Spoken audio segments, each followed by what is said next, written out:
Habemus Papa. ¿Qué tal? ¿Cómo andan? ¿Qué dicen? Muy pero muy buenas tardes. Aquí estamos arrancando Que vuelvan las ideas en esta tarde papal, otra vez, 4 y 6, hasta las 6 de la tarde compartimos historias. Esa también, no la única, pero por supuesto todavía atraviesa al planeta Tierra. Uno no sabe cuánto más allá tampoco, eventualmente, pero de creer, uno creería que al universo en general. La novedad de la noticia de que hay nuevo Papa. Es León XIV y empiezan a conocerse, bueno, las características más generales, digamos, ¿no? De quien fue elegido por los cardenales, que en la tercera fue la vencida, ¿no? Si no me equivoco. La tercera. No, cuarta. La fue cuarta, la cuarta. claro, la cuarta, fue la cuarta. Una ayer y dos durante esta jornada más temprano, mañana de la Argentina, y finalmente en la de la tarde termina apareciendo el humo blanco en la chimenea. Muy buenas tardes a todo el equipo de Que vuelvan las ideas. ¿Qué dice, Caruso? Dice? Buenas tardes, Caruso. Muy bien. Qué rápido, ¿no? Entre una votación y otra, porque uno diría, bueno, nos vamos a tomar un día más para reflexionar, pero no, en 15 minutos vamos con otra fumata, vamos con otra, y salió. Vamos a meterle el trámite. Un día, no empezó ayer, terminó hoy. Ya vieron todos la película.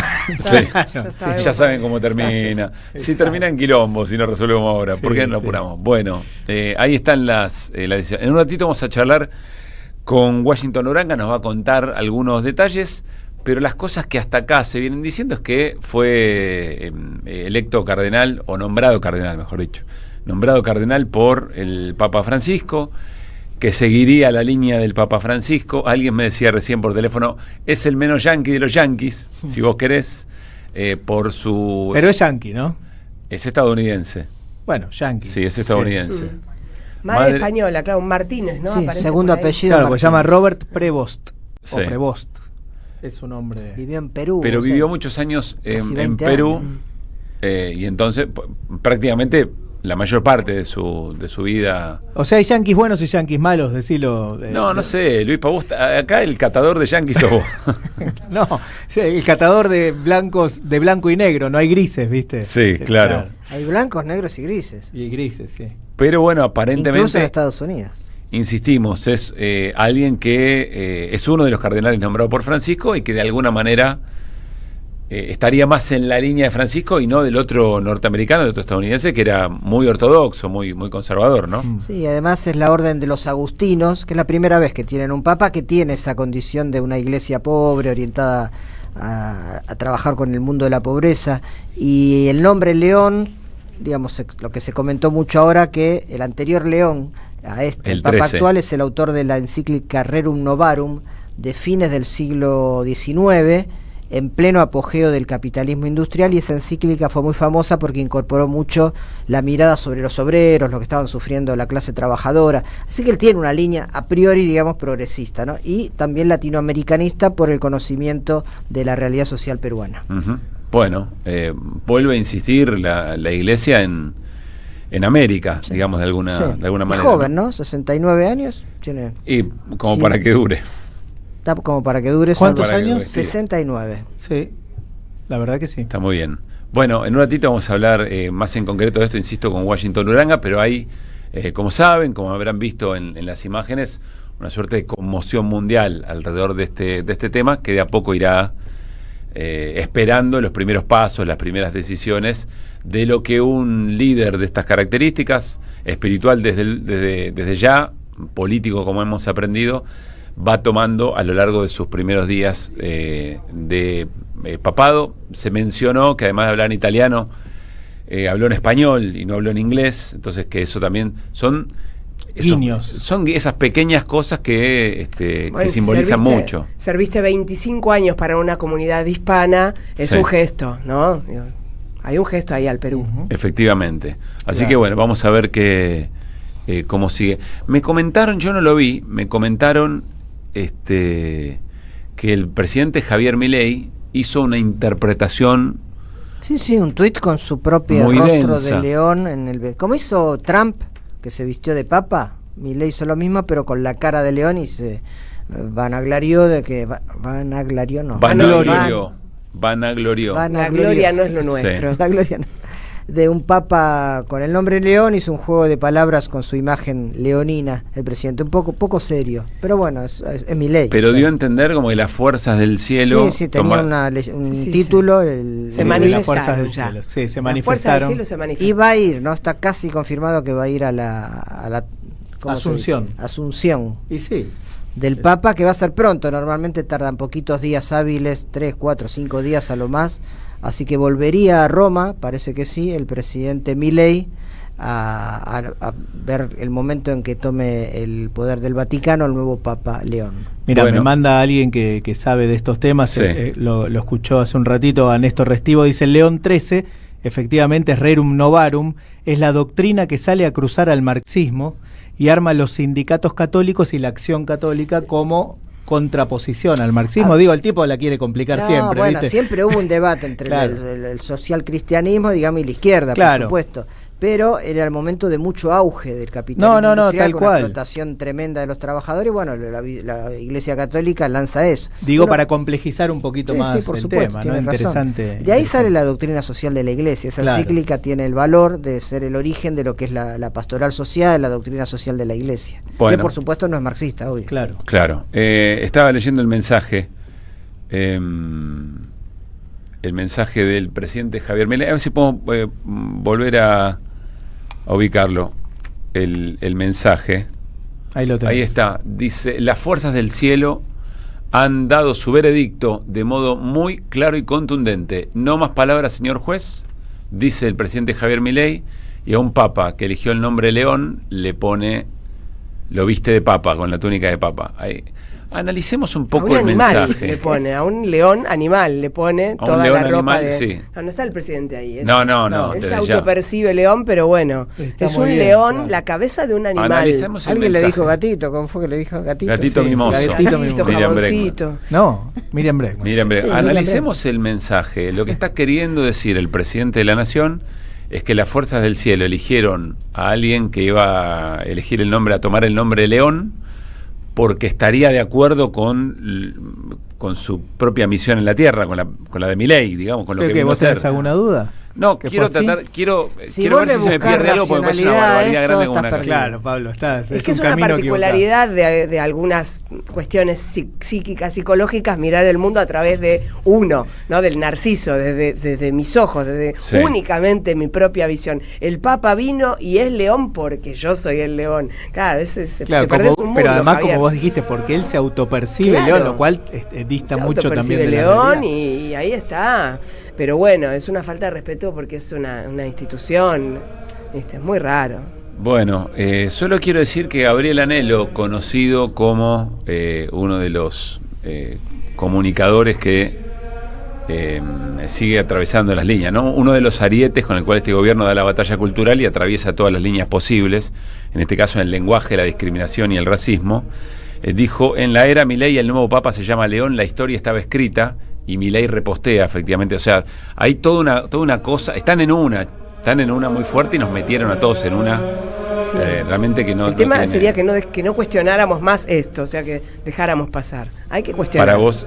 Sí, ok. todo el tiempo hay que cuestionar. Sí, si no entramos en el libro de uno de nuestros compañeros que sacaste hace poco, que es, bueno, acá está, vio la luz y es un elegido, ¿no? Pará. Juan Luis González, Paren un La Fuerza poco, del Cielo, dale. después de haber escrito El Loco. Aflojen un biógrafo de poco, Milei. ¿qué están tomando? Está Juan Carlos Junio y lo vamos a sumar. Vamos a hacer el cafecito de arranque porque la verdad después de la sesión ayer en el Senado hay mucho y encima sobre llovido, mojado, más o menos a la hora del programa se terminó definiendo el Y encima el nuevo vemos papa. Claro.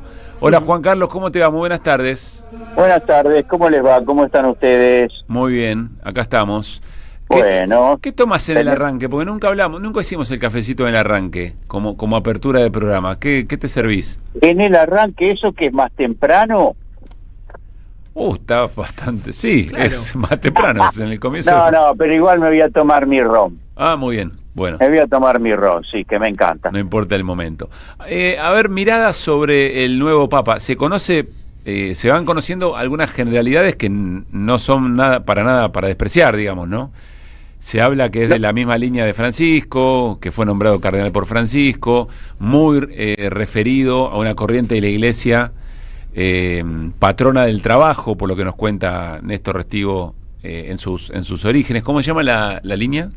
En la encíclica, Rerum Novarum. Rerum Novarum. ¿Y él es parte de qué? Agustino. De la Orden de Agustinos. De la Orden de Agustino. No, de la Orden Agustina, porque Rerum Novarum viene de Luis III, de León XIII. Claro, por eso el León antecedente, XIII, el claro, nombre claro. viene, exacto, tiene razón Juanca. El nombre Sí. León se supone que continúa la línea del otro León, que es el autor de esta encíclica, pero él es de la Orden de Agustinos, que es la primera Sí. vez que tienen un papa, ¿no? Bien. Y- Claro, la doctrina social de la Iglesia y eso. Bueno, yo lo único que creo que se puede opinar, más allá de los especialistas en la génesis y en la historia de este hombre, que bueno, todavía no la conocemos bien, solo un poco, pero el discurso a mí me pareció muy interesante. Número uno, excluimos a la corriente conservadora, ¿no? En términos doctrinarios y en términos, yo diría, sociales. Es decir, ¿quién no ganó, decís vos? Quien no ganó, o casi diría,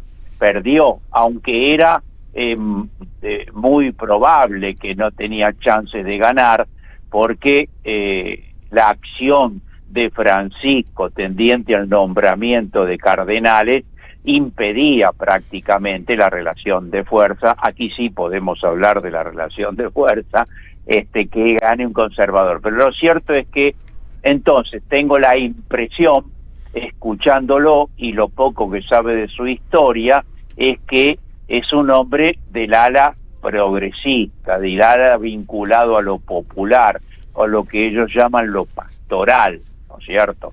En el discurso tiene algunas cosas interesantes. Insistió mucho en la paz, en varias oportunidades, hizo menciones a Francisco en 2 oportunidades. Es un gesto muy claro y trascendente hablar en español, hablar de su paso por Chiclayo en Perú. En fin, tengo la impresión que hay algunas señales que son para el lado de lo valioso, de lo progresista, y obviamente nada que ver con lo conservador. Eso, y no, entre otras, no habló ni en inglés ni habló de Chicago, que también podría registrarse si uno quiere ver detalles, ¿no?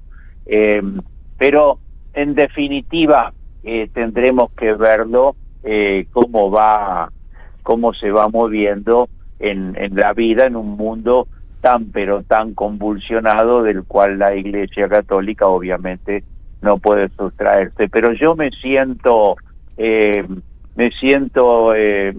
que es interesante el nombramiento. Es muy probable que tenga una línea muy similar a la anterior. Bien. Cuentan también que Francisco lo nombra cardenal, pero además fue la mano derecha de Francisco, en quien Francisco delegó incluso el nombramiento de otros cardenales, es decir, muy cercano a Francisco. Claro, por eso, claro.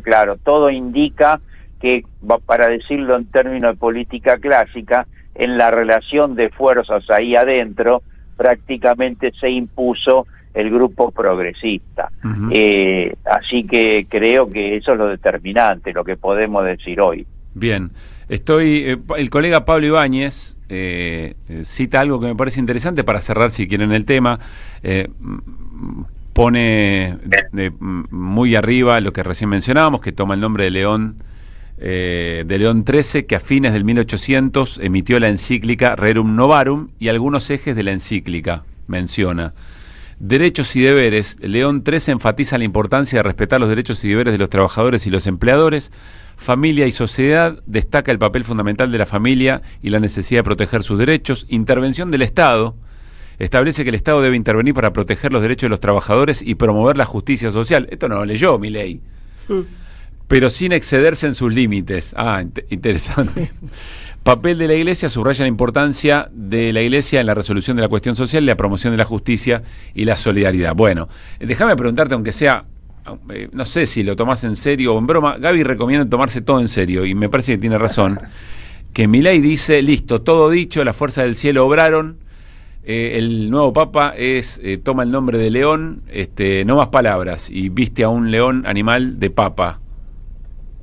Sí, yo aceptando lo de Gaby, Sí. creo que siguen haciendo su apuesta a influir con estos misticismos, con estas cosas irracionales, junto con las de la violencia y el odio, que no es este el caso, pero que es el marco general, siguen tratando de influir en una parte de la sociedad que está en una situación de descreimiento y de escepticismo, y entonces apuestan a que estas cosas místicas puedan penetrar. No sería la primera vez en la historia de la humanidad que esas cosas ocurren. Yo francamente creo que en la sociedad argentina eso va a ser efímero, hay una cultura política, hay una cultura religiosa, hay una cultura laica, entonces puede haber una cuestión circunstancial, pero me da la impresión que ahora,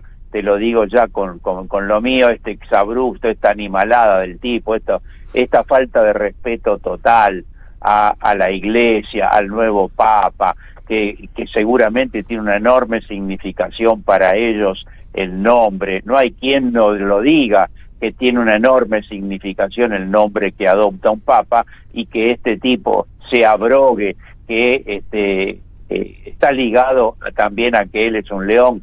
Francamente creo que puede tener una búsqueda, insisto, de contactar con una parte de la sociedad, pero creo que a corto plazo o a mediano plazo eso va a fracasar. Bueno, a mí cuando suceden estas cosas, este posteo del presidente Milei, por fuera de los academicismos, de los análisis complejos, de las miradas contemplativas, de las cosas que nos están pasando, yo francamente digo, ¿cómo puede ser que sea presidente este muchacho?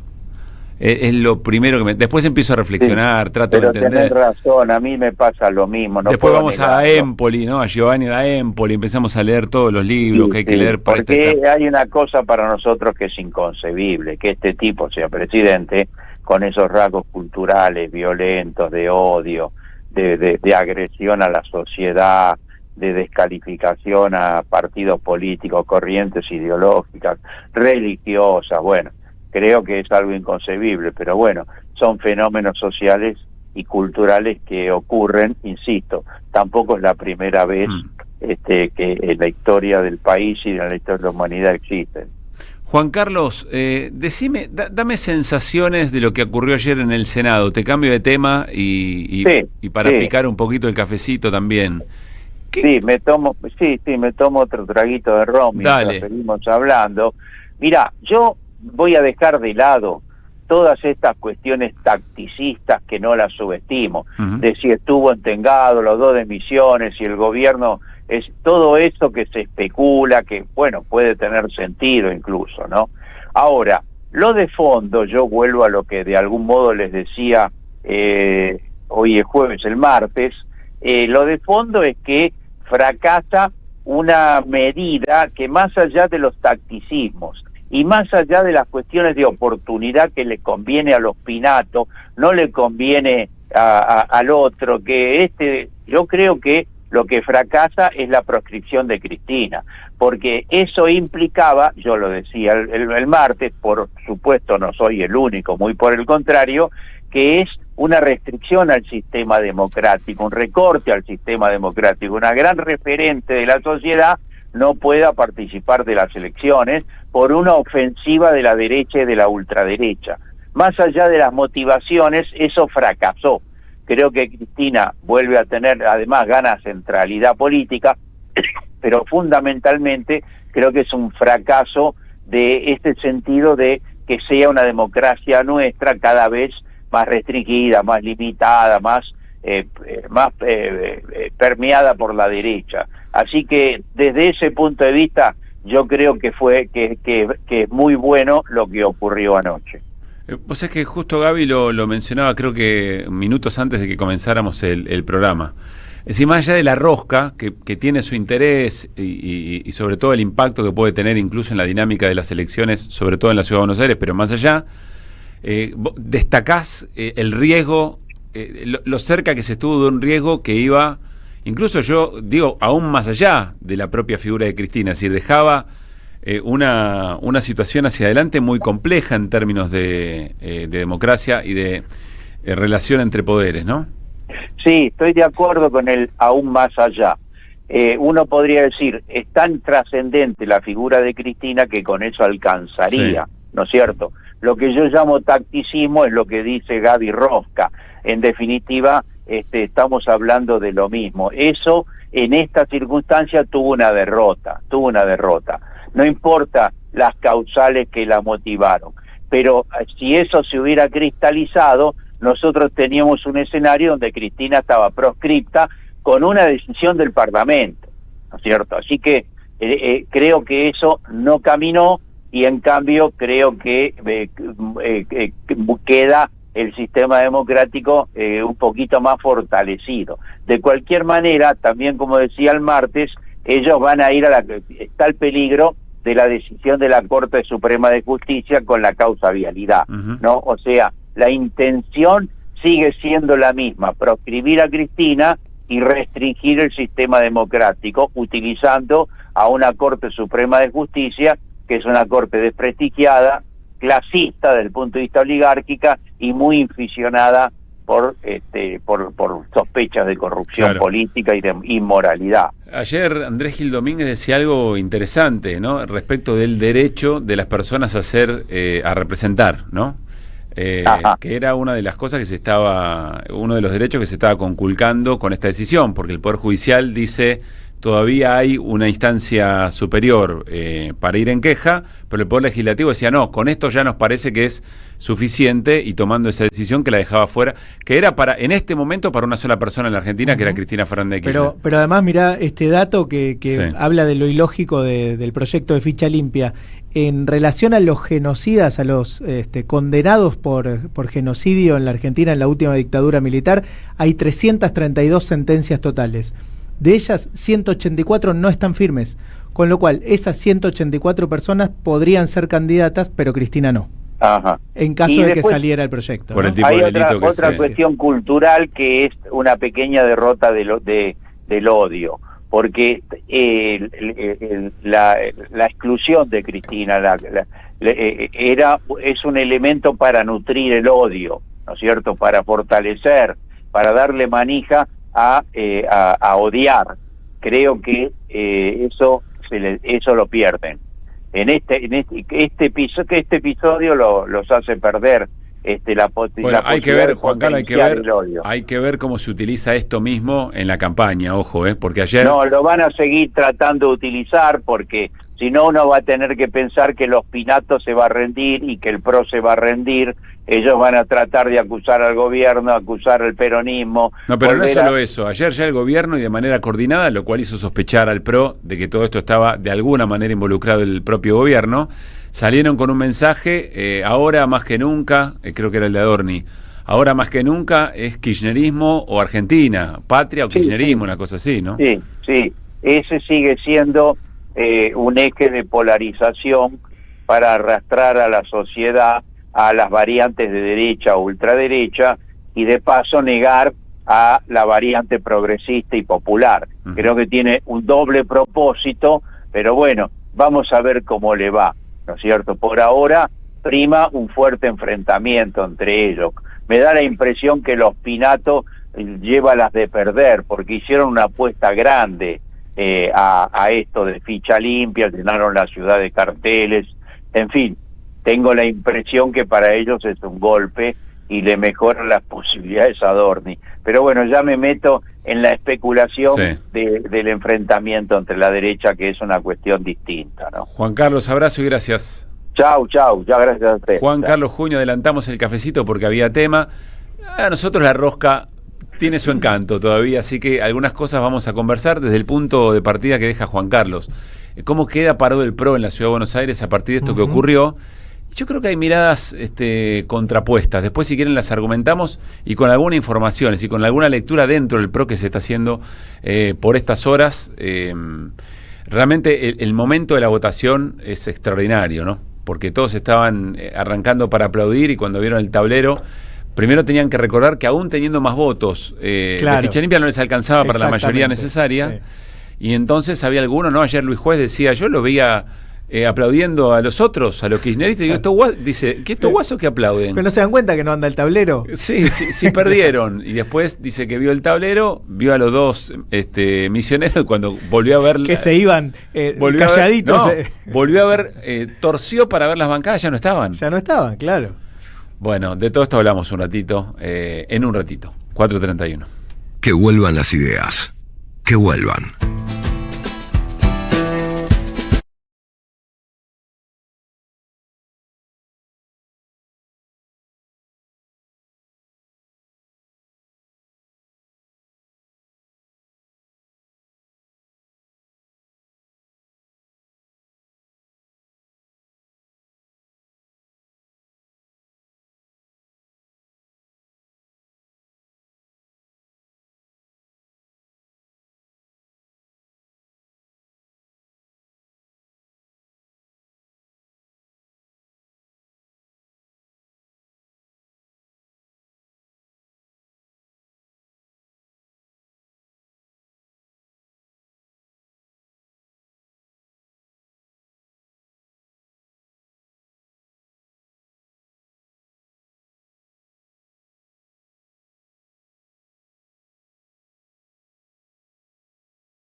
La creatividad popular, como suele escribir Daniel Tonietti en redes, la creatividad popular no descansa y es brillante. Acabamos de leer 2 mensajitos hacia la pasada. Uno dice, si Francisco pudo organizar tan bien su sucesión, tan peronista no era, lo cual está bastante bien. Y el otro dice, el Vaticano logró conseguir papa antes que Boca técnico nuevo, y también está muy bien. Bueno, es parte, son maneras de digerir tanta intensidad. Hay miles, en digamos, este mundo. ¿no? Está lleno, claro. Sí, se podría uno destinar horas y horas, ¿no? Sí, recolectando este tipo de cosas. Está el colega, amigo, Washington Uranga en línea, muy solicitado, muy demandado, y nosotros tenemos el honor de que nos regale o nos ofrezca o comparta con nosotros parte de su tiempo y su análisis. Washington, ¿cómo te va? Gran abrazo. Hola, un abrazo, ¿cómo estás, Pablo, Luis? No sé quién más está por ahí. Gracias por atendernos. Está Gaby Radich, está el equipo completo. Bueno, hola equipo, ¿cómo estás? Bueno, a ver, Washington, ya algunas cosas muy generales se mencionaron, digamos, ¿no? ¿Cuál es la orden a la que pertenece León XIV? En honor a quién elige su nombre. Que Francisco lo nombra cardenal y que además lo tenía en un puesto muy importante en el nombramiento de cardenales, pero traducidos esto en un análisis que nos invite a pensar qué decidió la cúpula de la Iglesia Católica con esta designación. A ver, primera cosa, creo que no es menor que la elección haya transcurrido tan rápidamente, porque esto significa que se logró un acuerdo más o menos rápido, un consenso para elegirlos. Recordemos que se necesitan 2/3 de los votos. Las primeras elecciones siempre son de sondeo y después se fragmentan los votos. Aquí hubo un acuerdo, y un acuerdo que tiene que ver con esto, darle continuidad a lo que Francisco venía haciendo. Segundo, lo que vos mencionabas, la elección del nombre. León XIII, León XIV, León XIII es claramente el Papa de la doctrina social de la Iglesia. Una enseñanza que Francisco recoge, que de hecho recogió Juan XXIII en el Vaticano II, por allá por 1966, pero que Francisco recoge para hacer la suya. Después hay una cuestión que para mí encontraron una síntesis que a mí no se me hubiese ocurrido. Es un norteamericano pero con base latinoamericana, es decir, es un norteamericano de nacimiento pero que ha vivido casi con intermitencia, pero casi 40 años en América Latina, y que tiene una impronta claramente latinoamericana en sus pronunciamientos. En su primera alocución, habrá que ver cómo sigue, pero en su primera alocución habló en italiano, y eso tiene una explicación. El Papa es formalmente, además, el obispo de Roma. Bergoglio había hecho lo mismo, pero no habló en inglés. Después, no cambió de idioma para hablar en inglés, habló en español para dirigirse a su diócesis de Chiclayo, en Perú. Además, en su alocución, primero agradeció a Francisco, habló de la sinodalidad, una cuestión central de Francisco, habló de la paz. La sinodalidad era la apertura de la mayor participación, ¿no? Exactamente. Habló de la sinodalidad, que es participación, habló de la paz, habló de los pobres, y, digamos, tomó ejes de lo que ha sido el pontificado de Francisco.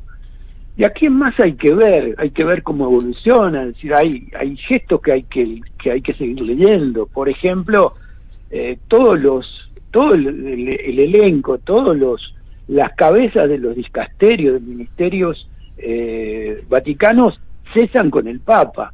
Es decir, este Papa los puede confirmar o los puede renovar. Bueno, ahí hay algo que hay que ir leyendo. Tuvo una proximidad grande con Francisco, sobre todo en el último año y medio, ejerciendo como prefecto de la Congregación para los Obispos. Y él cuenta... ¿Qué rol es ese, perdón? Es el ministerio, a ver, te lo traduzco en términos políticos, casi es el Ministerio del Interior, porque es el que nombra, es el encargado de nombrar los obispos en todo el mundo, el que le alcanza al Papa y le dice, mire, este puede ser. El Papa decide o no, pero en todo caso selecciona y pone la firma, pero el que le prepara eso es el dicasterio para los obispos. Y además es un cargo de extrema confianza, como lo es el de Tucho Fernández, el argentino, en la Congregación para la Doctrina y la Fe. El Papa selecciona ahí a su gente de mayor confianza. Y cuenta, ahora León XIV, lo contaba antes, de que él se juntaba todos los sábados, 2 horas, con Bergoglio a trabajar sobre los temas que a él le competían. Prevost y Bergoglio se conocieron en Argentina cuando Bergoglio era arzobispo de Buenos Aires, porque Prevost fue además superior general en todo el mundo de la Congregación de los Agustinos y visitaba a sus religiosos, a sus hermanos religiosos en la Argentina. Relata que se conocieron ahí y dice además que en la primera misa que celebró Bergoglio siendo Papa en Roma, en una de las iglesias de Roma, se lo encontró en la sacristía, esto contado antes de que lo eligieran Papa, y dice, yo pensaba que no se acordaba de mí, se acordó, y no solamente se acordó, sino que ahí retomamos unas largas conversaciones de todo tipo sobre la iglesia y sobre la sociedad. Entonces digo, efectivamente yo me atrevo a pensar de que ahí hay una continuidad. Habrá que mirar cómo se desarrollan los hechos, pero me parece que lo que dejó Bergoglio Francisco como resultado no es solamente unas enseñanzas, unas líneas, sino que construyó también una forma de trabajo para la Iglesia Católica que puede tener en este Papa una continuidad. Washington, ¿qué tal? Luis Pablo te saluda, ¿cómo estás? ¿Qué tal, Luis Pablo? Quiero preguntarte si se conoce, o por lo menos trascendió ahora en estas horas, o si vos lo conocés previamente, el trabajo de la hora León XIV en Perú, su trabajo concreto mientras estuvo en Perú tantos años. Sí, se conoce. En realidad es un obispo, ha sido un obispo muy reconocido. mucho trabajo con los sectores populares, también con los inmigrantes. Él ha tenido palabras muy importantes para la gente, para los migrantes. Ujú. También tuvo en un momento acusaciones de que no fue suficientemente severo, duro con alguna gente que recibió acusaciones, algunos curas que recibieron acusaciones sobre abusos sexuales. Ajá. De eso él fue, no sé si exonerado, porque no estuvo sometido a nada. Lo que sí pasó es que la gente de su diócesis salió a defenderlo de estas imputaciones. Que en todo caso no son hechos que habría cometido él, sino...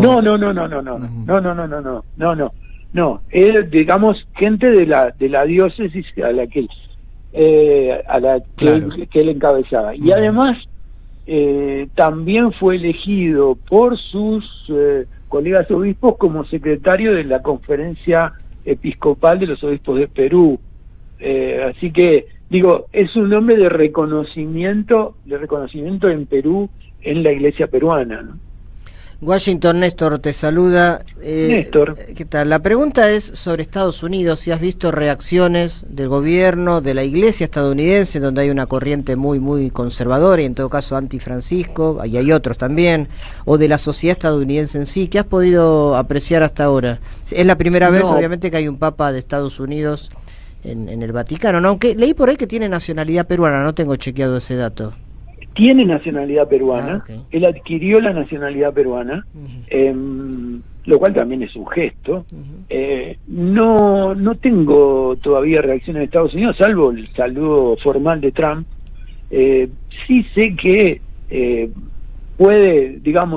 fue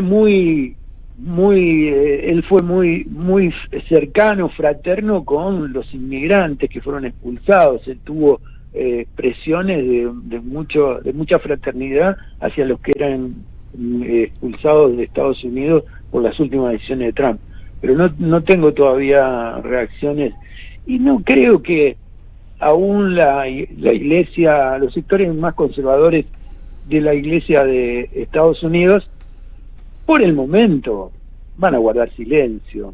Es decir, no creo que salgan a confrontar con un papa desde el primer día. Veremos, pero yo creo eso. Estamos charlando con Washington Uranga, algunas reflexiones sobre el nuevo papa, León XIV. ¿Qué significa que hayan vuelto a elegir a un, yo voy a decir americano y todo el mundo va a entender estadounidense, no, quiero decir el continente americano? ¿Tiene alguna significación? Había una puja muy fuerte para que vuelva a ser europeo, italiano específicamente, se hablaba de Asia, se hablaba de África. ¿Qué significa repetir la nacionalidad americana y sobre todo con una ascendencia latinoamericana, ¿no? Yo creo que lo que está haciendo los cardenales de reconocer que la zona más, es decir, que la Iglesia Católica, la presencia más importante de la Iglesia Católica hoy se da en América Latina. Uh-huh. No solamente por número, creo no equivocarme, pero el 23% de los católicos del mundo está en América Latina, está creciendo mucho en África, pero en Europa la Iglesia Católica es cada día menos yo diría que tiene cada día menos presencia. Las iglesias están vacías, no solamente no se trata solamente de la presencia en las iglesias, sino que es el dinamismo en la cultura y en la sociedad.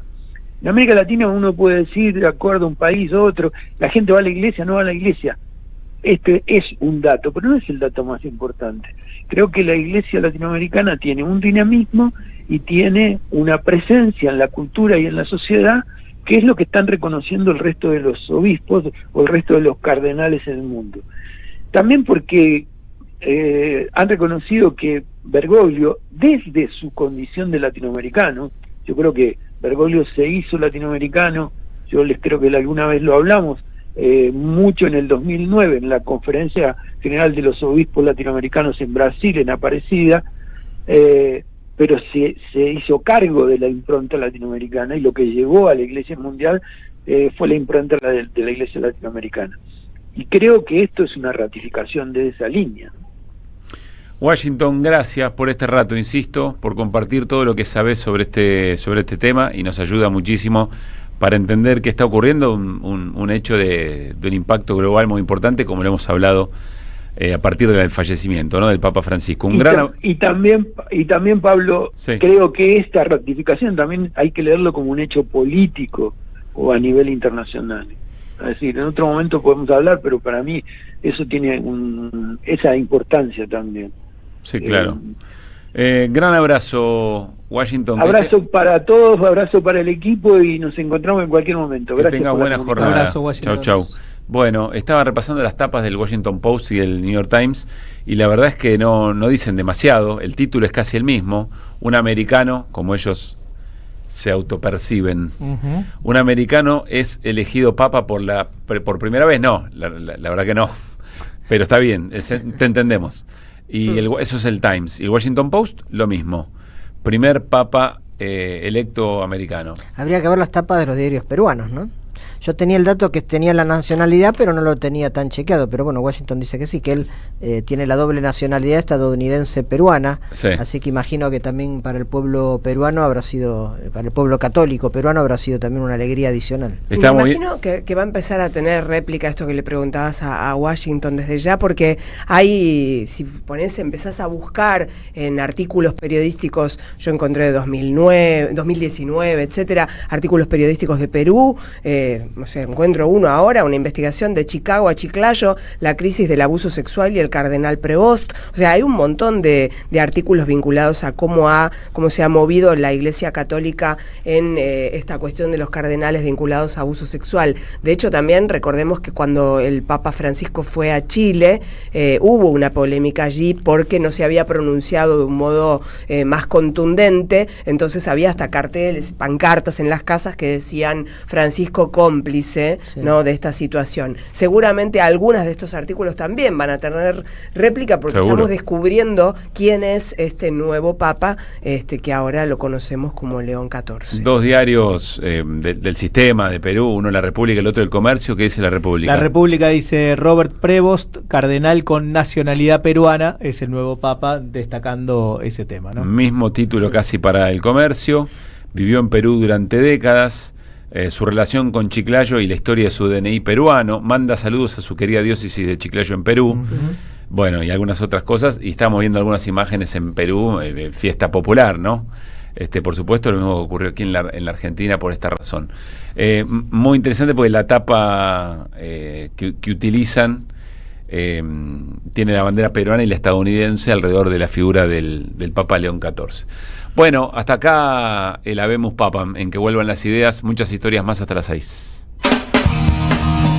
Somos Radio AM530.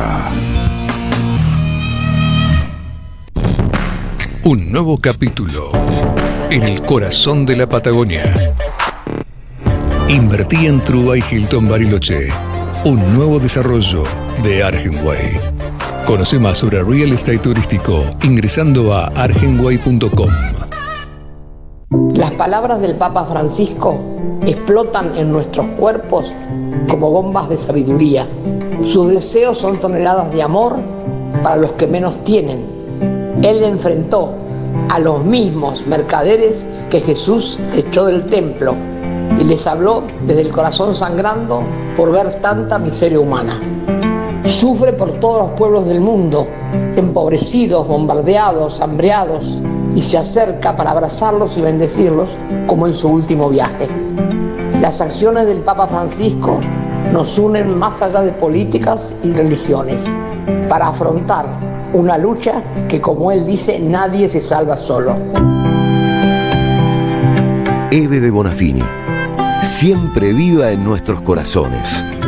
AM530, la radio de las madres de Plaza de Mayo. La radio de Eve.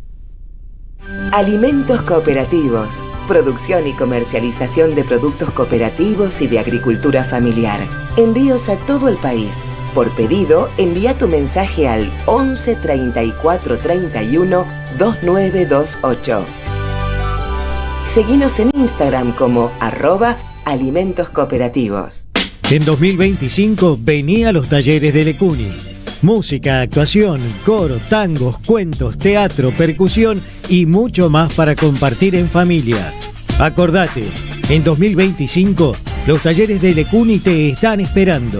Informes e inscripción, informes.ecuni@gmail.com y seguinos en Facebook, Espacio Cultural Nuestros Hijos, y en Instagram, @ecuni.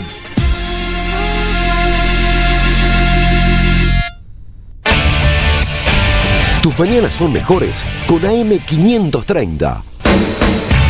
A las 7, Nicolás Márcico propone un buen comienzo. Todo lo que necesitas para empezar el día. A las 8 llega Caballero de Día. Roberto Caballero, con toda la información, el análisis y la opinión para entender un poco más. A las 10, Siempre Soy. Daniel Tonietti y su equipo con su mirada sobre nuestra realidad. AM530. Construimos comunidad. Buscamos la verdad. Siempre. Cuenta DNI es el mejor amigo del bonaerense. Porque podés pagar tus servicios. Porque tenés beneficios en comercios adheridos. Y también podés transferir plata a quien quieras. Cuenta DNI. ¿Por qué tantos guaus? Ajá, claro. Porque todo lo que tienes es bien guau, ¿no? No entiendo nada de lo que dices, Cuenta DNI, pero estoy totalmente de acuerdo. Cuenta DNI, el mejor amigo del bonaerense.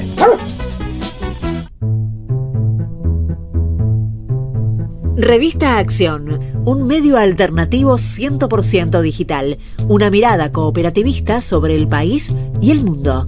Información, análisis y opinión. Porque otro mundo es posible, entra en Acción. En la web y en las redes sociales. www.accion.coop. Seguí a la Cámara de Diputados de la Provincia de Buenos Aires a través de sus redes sociales y entérate de todas las actividades legislativas. En Instagram y Facebook como @diputadosBA y en Twitter como HCDiputadosBA. AM530 Somos Radio. Buscamos la verdad siempre. Que vuelvan las ideas. Hasta las 18. Dinámica e información. Regreso informativo. Que vuelvan las ideas. Que vuelvan.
Cuatro de la tarde, 55 minutos. Estamos haciendo que vuelvan las ideas en esta jornada de jueves.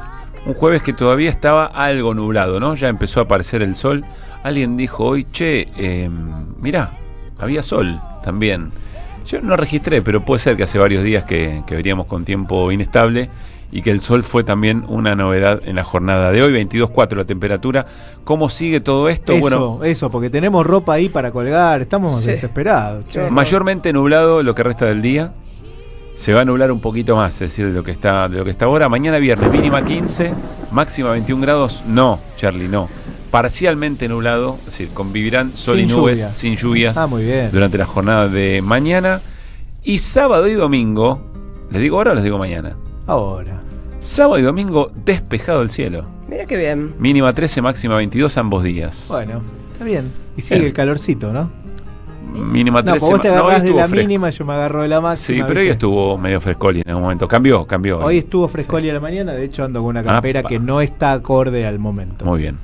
Bueno, ¿qué estamos escuchando, Luis Pablo? Una hermosa versión de Ana Patané de Gil Trabajador, el tema de Hermética, que la hace diametralmente opuesta.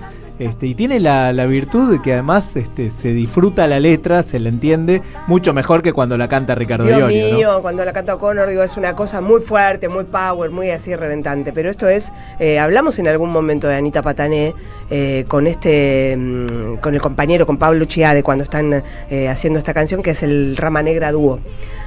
Muy interesante lo que ha hecho con cada una de las presentaciones. Cuando pasa que están cantando, están haciendo estas versiones así bien camperas y de repente termina la canción y obviamente ¿qué es lo que pasa? ¡Destrucción! ¡Destrucción! ¡Destrucción! Como si estuviera tocando, pero no sé, Malón en su mejor momento.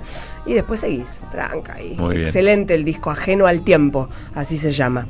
¿Hay alguna cosa para recomendar, Gaby, en estas horas? Bueno, a ver, estamos llegando al final de la Feria del Libro, que ha tenido un montón de vaivenes, desde manifestaciones políticas, ¿no? Que siempre las tiene, gente que no le cae bien a otra gente y es rajada, gente que es vituperada. Tuvimos un discurso de apertura inolvidable, que es el que dio Juan Sasturain. Y abucheos para el secretario de Cultura, de la Nación. Y después, bueno, a lo largo de los días tuvimos esta sensación de que fue una feria difícil, obviamente acompañada por las penurias económicas, ¿no? De la sociedad, donde ir a comprarse un libro cuesta, más allá de que la entrada te la retribuyen en lo que pagás de entrada, vuelve para que puedas comprar ejemplares. Pero es cierto que hubo visiblemente menos cantidad de gente que en otras oportunidades. No sé muy bien cómo habrá ido con las ventas. Sé que hubo un repunte muy importante con lo que es el lanzamiento de la serie El Eternauta, que hizo que mucha gente se acercara a buscar la novela gráfica, y a veces eso te lleva, vos te vas a comprar un libro, no sé, te vas a comprar el último de X autor y te viste otro en el stand y te llevas uno más si es que podés. Lo cierto es que cuando termina han decidido hacer una fiesta, y esto me parece fabuloso, porque en el medio de toda la malaria hacer una fiesta es precioso. Y en el cierre, que va a haber muchas actividades, una de las particularidades es que van a cerrar con música, con un dúo que ya las veces que han hecho sus presencias, sus participaciones son hermosos, y estoy hablando de Liniers junto con Kevin Johansen. Es una hermosura lo que hacen juntos, uno canta, el otro va creando dibujos y se arma ahí una obra muy sentida. Van a estar siendo parte también Pedro Saborido, Rep, va a estar Gonzalo Heredia, quien tiene un programa de libros muy lindo, que lo hace en Blender, en la plataforma Blender, que está recostado ahí parados. Me gusta que es una entrevista casi al paso, como en una biblioteca, sacando de esa biblioteca, extrayendo los libros más interesantes que se puede cruzar de repente con su ex compañera en su momento, el chusmerío, con Cecilia Roth, o puede estar haciendo una entrevista con Mariana Enríquez. Gonzalo Heredia, más allá de que es un actor hipertalentoso, también despuntó los vicios de conducir, y lo hace en distintos formatos, en radio o en el streaming, pero es escritor. Y en los últimos tiempos se dedicó específicamente a escribir novelas y también a participar en obras de teatro. Entonces está en un mundo creativo muy, muy amplio, y son muy lindas las entrevistas que hace en ese programa, que va a estar en vivo en este caso como parte de la feria, así que va a estar Gonzalo Heredia con Tamara Tenenbaum, con Leonora Balcarce y con Mauricio Cartún. Eso es parte todo el domingo, entonces el fiestón que están armando con, bueno, como decía, con la música de cierre de Kevin y Liniers, que va a estar muy bueno, para no perdérselo. Lo de Saborido y Rep también me gusta, modera Jorge Pinarello, está toda la gente de Blender metida ahí también, sobre todo, bueno, Sony Music, distintos sponsors o gestores culturales que arriman un poquito para cerrar con eso, con espíritu a fiesta, algo que debe ser así, es la fiesta de los libros, la Feria del Libro, y termina el domingo. Ideas que vuelvan. Los argentinos han sufrido demasiado en este espantoso periodo que han vivido, tanto los que estaban aquí como los que tuvieron que irse, como para que esto caiga en el olvido o caiga en la indiferencia. Estoy convencido de que estas experiencias negativas pueden traducirse en historia positiva, pero todo depende de nosotros. Una vez más, no hay que andar buscando figuras que puedan salvarnos. Si no nos salvamos nosotros como pueblo, no nos salvaremos más. Que vuelvan las ideas. Que estas experiencias negativas pueden traducirse en historia positiva. Que vuelvan.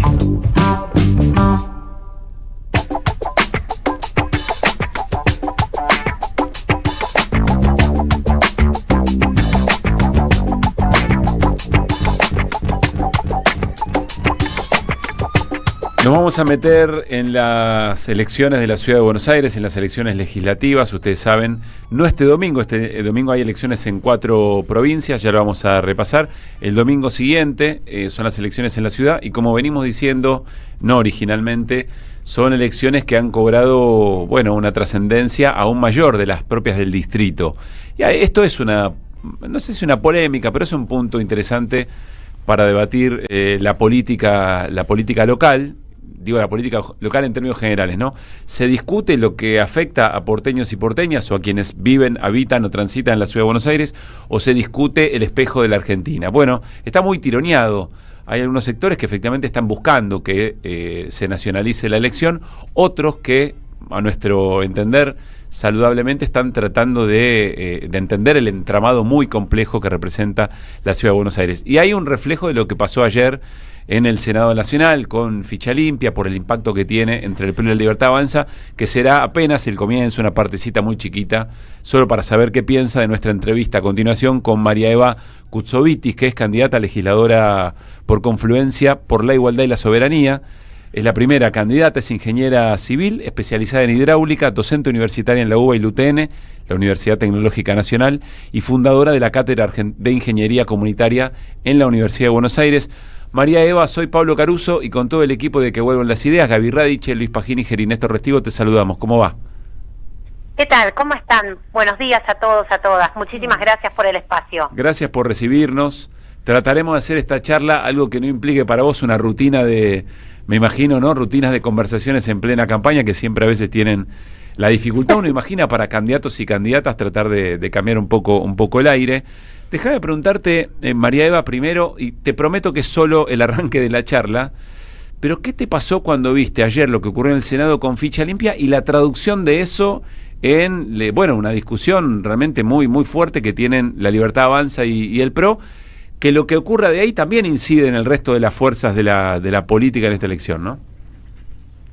Bueno, a ver, en primer lugar, la verdad es que lo que ayer se notó en el Senado es que, bueno, sin duda hay voluntades que se compran y se venden, eso no es ninguna novedad, ya lo hemos visto con otros proyectos, pero por otro lado, la verdad, en esta oportunidad, el alivio de que un proyecto de estas características haya sido rechazado, porque la verdad es que desde Confluencia nosotros no estamos de acuerdo con ficha limpia. Entendemos que ficha limpia no resuelve el problema de la corrupción estructural, y menos en un contexto en donde nadie cree en la justicia.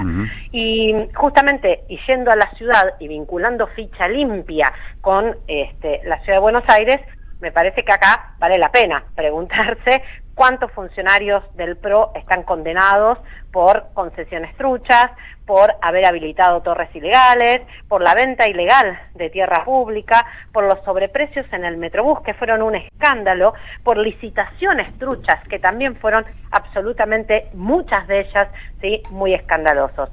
La verdad es que nosotros queremos ponerle fin a la corrupción estructural, pero esto no tiene absolutamente nada que ver con ficha limpia, que lo único que tenía como lógica era justamente en medio de un año electoral intentar proscribir algunos candidatos, o mejor dicho, intentar proscribir a una de las principales candidatas. Para nosotros la corrupción estructural se resuelve claramente democratizando las instituciones, en particular democratizando la justicia, por ejemplo, garantizando el acceso pleno a los expedientes estatales por parte del conjunto de la ciudadanía, llevando adelante acciones que tengan que ver con el control ciudadano de la gestión, es decir, con más y mejor democracia, que tiene mucho que ver con nuestra propuesta en la Ciudad de Buenos Aires, que es la propuesta de la democracia participativa. Y algo bastante paradójico, ayer me tocó estar en el debate en TN a dos voces, justo en el momento en que caía en el Senado la votación de ficha limpia. Y estaba los Penato también. Y exacto, la verdad es que ver a los Penato, ¿no?, una candidata del PRO, insisto, que ha sido cómplice de cantidades de hechos de corrupción en la ciudad de Buenos Aires, porque forma parte de ese espacio político, ver a Cristian Ritondo, ¿no?, haciendo un acting casi con lágrimas en los ojos, planteando que se había perdido una oportunidad histórica, me dio mucha indignación y mucha vergüenza, porque esos mismos, ¿no?, legisladores que se rasgaban las vestiduras respecto a el rechazo de ficha limpia, fueron los que impidieron, entre otras cosas, que se pudiera interpelar a Karina Milei en el ámbito del Congreso y del Senado por la estafa cripto. Entonces, a mí me parece que es importante poder eso dejarlo en claro. Así que bueno, así arrancó ayer justamente ese debate en a dos voces, en un cruce bastante fuerte que me tocó tener con Yamil Santoro, ¿no?, en donde justamente quería plantear que de un lado estábamos, ¿no?, quienes, entre comillas, defendemos corruptos, y del otro lado los que quieren terminar con la corrupción. Bueno, impresionante, ¿no?, impactante, porque justamente si hay algo que queremos es terminar con la corrupción estructural, y para eso necesitamos, como decía hace unos segundos, democratizar el conjunto de María Eva, ¿qué tal? Luis Pablo Giniger te saluda. Eso quería preguntarte, mencionaste la democracia participativa, entiendo que desde Confluencia están poniendo el foco como uno de los temas principales, me imagino que a la hora de repasar la Ciudad de Buenos Aires los temas son muchísimos, pero ¿qué es la democracia participativa, o en todo caso cómo la entienden ustedes? Mira, el sistema que adopta la Ciudad de Buenos Aires a través de su Constitución como sistema de representación es la democracia participativa. Bueno, lamentablemente en estos 20 años de gestión del PRO y sus aliados, lo que se ha hecho es todo lo contrario. El poder se ha ido concentrando, se concentró en la legislatura, se concentró en la justicia y se concentró en los organismos de control. La verdad que justamente lo que ha sucedido es que una corporación política que hace casi 20 años gobierna la ciudad, en acuerdo y connivencia con los grandes poderes inmobiliarios, han venido gobernando la ciudad muy preocupados en hacer negocios en lugar de ocuparse en resolver los problemas cotidianos que tenemos el conjunto de las porteñas y porteños. Para nosotros la democracia participativa tiene que ver con más y mejor democracia, tiene que ver con desconcentrar el poder y tiene que ver con algo que también para nosotros es clave, que es la pregunta respecto a quién decide. ¿Quién decide cómo habitamos la ciudad de Buenos Aires? ¿Son las grandes corporaciones económicas e inmobiliarias o somos quienes habitamos la ciudad? ¿Quiénes habitamos la ciudad? Los que construimos la riqueza de la ciudad de Buenos Aires, los que vivimos en la ciudad, los que trabajan en la ciudad y todos los días vienen a la ciudad a generar riqueza, los que estudian en la ciudad. Para nosotros es fundamental que podamos llevar adelante un proceso de democratización en la ciudad de Buenos Aires. Y por eso es que uno de los proyectos que impulsamos es una ley marco de democracia participativa que, en primer lugar, fortalezca las comunas y que, en segundo lugar, genere instancias de decisión ciudadana que sean vinculantes. Nosotros queremos una legislatura de puertas abiertas. La legislatura se ha transformado en estos años en una escribanía que solamente se ocupa de aprobar grandes negociados inmobiliarios. Nosotros queremos terminar con esa lógica de la escribanía y con esa lógica de que entre 4 paredes 60 legisladoras y legisladores deciden nuestro presente y condicionan nuestro futuro. Bueno, mencionabas recién las comunas y pensaba mientras te escuchaba, se habla muy poco, o prácticamente nada te diría, de los comuneros. ¿Existen todavía los comuneros? ¿Qué hacen los comuneros? ¿Tiene sentido recuperar esa experiencia? No, por supuesto que sí. Es la experiencia que tiene que ver con descentralizar el poder, con poder volver a discutir en las comunas, ¿sí?, parte del presupuesto de la ciudad. Desde ya que sí. Yo escucho algunos candidatos, por supuesto, candidatos libertarios y vinculados a las derechas, plantear que hay que eliminar las comunas. Por supuesto, esta es una campaña con propuestas y discusiones sumamente superficiales. Es cierto lo que ustedes planteaban. Por un lado están los que intentan nacionalizar la elección, pero la verdad de manera bastante berreta, ¿no? Porque Adorni, que es el vocero presidencial e intenta nacionalizar la elección, no tiene hasta ahora una sola idea para la ciudad de Buenos Aires, y la única idea que se le ocurrió en el canal de la ciudad, cuando fuimos al debate, fue cerrar el canal de la ciudad. Sí, luego, lo único que plantea es que Adorni es Milei es Karina, y Karina es la jefa, ¿no?, de una asociación ilícita que llevó adelante una criptoestafa. Yo la verdad no sé si le conviene eso como eslogan, sinceramente, honestamente. Pero después, por otro lado, lo que tenemos también son discusiones superficiales, ¿no?, de un ex candidato a presidente que además fue durante 8 años jefe de gabinete, otros 8 años jefe de gobierno, me refiero a Horacio Rodríguez Larreta, que decide volver porque hay olor a pizza en la ciudad de Buenos Aires, cuando fue el responsable del mayor saqueo de la historia de la ciudad de Buenos Aires.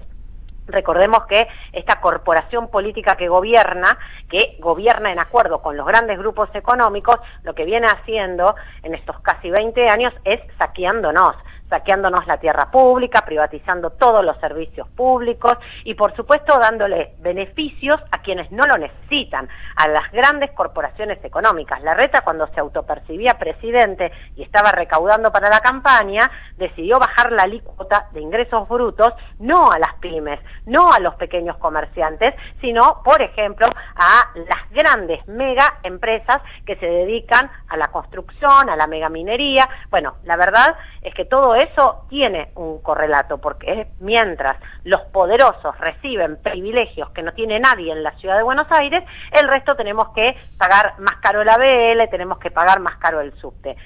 La realidad es que nosotros lo que vemos es una campaña muy pobre, ¿no?, en términos de propuestas. Algunos intentan nacionalizarla, otros que intentan discutir algunas cuestiones de la ciudad.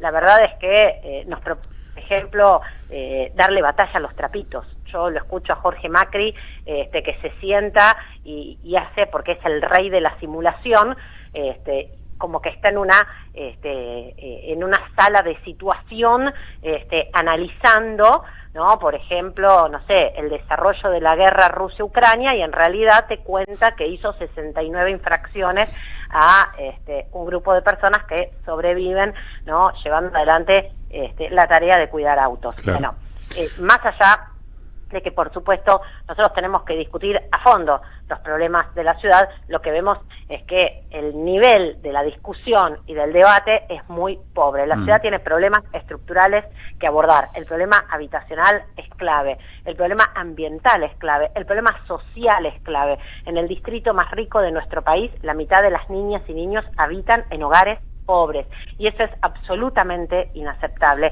Y por supuesto tenemos que discutir en profundidad el problema de la seguridad. El problema de la seguridad en la ciudad de Buenos Aires hay que discutirlo a fondo, y por supuesto que no se trata de más policías, porque la ciudad tiene el triple de policías cada 100.000 habitantes. ¿Y cuál es el punto entonces? Y mirá, nosotros creemos que lo que hay que hacer es, como no hacen falta más policías, como además la ciudad está completamente vigilada, y por supuesto que el delito sigue siendo una de las mayores preocupaciones de los porteños, lo que nosotros tenemos es que analizar qué es lo que pasa con la connivencia entre la mafia del delito, parte del poder político y parte de la fuerza de seguridad. Si nosotros no nos preguntamos cómo desarmar esa connivencia, es muy difícil que podamos resolver los problemas vinculados al delito. Y ahí es donde la ciudad tiene un rol clave. Todos sabemos dónde se venden los celulares robados, todos sabemos dónde se venden las autopartes robadas. La verdad es que este gobierno es quien se ocupa de habilitar esos negocios. Bueno, nosotros queremos terminar con esa lógica de garantizarle a la mafia del delito que pueda, por ejemplo, comercializar celulares, autopartes. Y también hay otro tema que es clave y que es fundamental. Este gobierno viene incentivando la sobreconstrucción suntuosa, que es el mecanismo del lavado del dinero del narcotráfico. Bueno, me parece que si de pronto no nos ponemos sobre la mesa a ver con seriedad cómo resolver el tema del delito, va a ser muy difícil. Y por supuesto que ahí también cuestiones vinculadas a los temas de seguridad y a la autonomía de la ciudad tienen que ver con poder crear un fuero, ¿sí?, vecinal comunitario, que pueda abordar los conflictos antes que los conflictos escalen, que parte de esa policía pueda ser una policía vecinal y comunitaria, ¿no?, formada con equipos, ¿no?, interdisciplinarios que puedan abordar los conflictos antes que esos conflictos se transformen, ¿no?, en delitos de gravedad. Claro. Para nosotros es clave, por ejemplo, que haya luminaria cada 30 metros. Esto realmente no tiene incidencia en el presupuesto de la ciudad. Es una medida sumamente sencilla. Una luminaria pública cada 30 metros. Bueno, esto que es una obviedad no sucede en la mayoría de los barrios populares de la ciudad de Buenos Aires, claro, en donde a partir de determinada hora las mujeres, sobre todo, no pueden salir de su casa. Entonces pierden oportunidades laborales, pierden la posibilidad de estudiar, pierden la posibilidad del esparcimiento. A mí me parece que eso es clave, garantizar transporte público 24 horas en todos los barrios. También el transporte público, ¿sí?, no funciona, no ingresa en ningún barrio popular. Y la verdad que nuestros barrios populares tienen la posibilidad de contar con transporte público. No estamos hablando de favelas en Los Morros, de complejísimo acceso, ¿no? La verdad que Medellín garantizó el transporte público haciendo teleféricos y escaleras mecánicas. Ni siquiera le estamos pidiendo eso al gobierno de la ciudad, que viene ahora con la fantochada de unos minibús eléctricos para el turismo. Bueno, la prioridad es transporte 24 horas, tener senderos cuidados y, por supuesto, trabajar en una policía y en una justicia vecinal. Y terminar con, como les contaba hace un rato, con el negocio y la connivencia con la mafia del delito. Eso me parece que tenemos que poder decirlo con todas las letras. Está claro que Confluencia es un espacio de unidad. En todo caso, podríamos repasar cuáles son los espacios políticos que lo integran, pero tengo que hacerte una pregunta obvia. Pero es interesante escucharte argumentarlo ante la audiencia del programa y de la radio. En términos programáticos, ¿cuáles son aquellas diferencias respecto de la lista de Sabor a Buenos Aires? Seguramente hay muchos espacios en común. Está claro que no es una elección ejecutiva, es una elección legislativa, y en todo caso la representación legislativa eventualmente en las cuestiones programáticas similares suman después al voto, pero ¿cuál es la diferencia? ¿Por qué no se ha logrado una unidad aún mayor? Mira, a ver, hay algunas cuestiones que a mí me parecen importantes mencionar.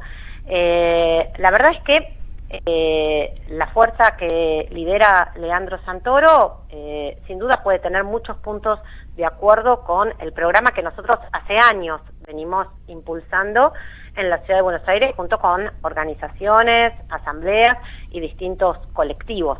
La verdad es que nosotros fuimos quienes logramos en la justicia frenar la venta del predio de Costa Salguero, somos los que pudimos poner en agenda la necesidad de derogar el código urbanístico, quienes venimos trabajando por la defensa de la costanera. Yo creo que hay muchas cuestiones en las que podemos ponernos de acuerdo, pero también hay muchas diferencias. Por ejemplo, el nivel de atomización que hoy existe, en donde hay 17 listas, en parte lo explica el haber suspendido las PASO. Y ahí el espacio que lidera Santoro se puso de acuerdo con el espacio del PRO y sus aliados para 2 días antes del cierre de alianzas eliminar las PASO. Yo la verdad no soy una fanática de las PASO en absoluto, pero sí creo en la democracia partidaria. Entonces, si uno lo que hace es limitar una herramienta de democracia partidaria, tiene que incorporar una alternativa. La verdad es que eso no pasó.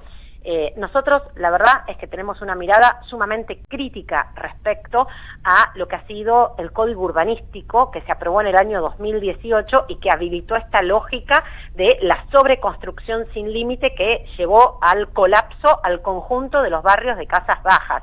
Se ha construido en los últimos 10 años el equivalente en superficie a 5 Puertos Madero de viviendas suntuosas que no derramaron en una sola vivienda para una sola familia. Y vos decís que en ese código hubo acompañamiento de sector del peronismo. En este código, claro, y en este código, cuando se vota la revisión, y teníamos una oportunidad para justamente discutir un código que aborde los problemas estructurales de la Ciudad de Buenos Aires, el ambiental, el habitacional, las problemáticas vinculadas con las cuestiones de la planificación de la ciudad para reducir la brutal desigualdad que existe entre el norte y el sur.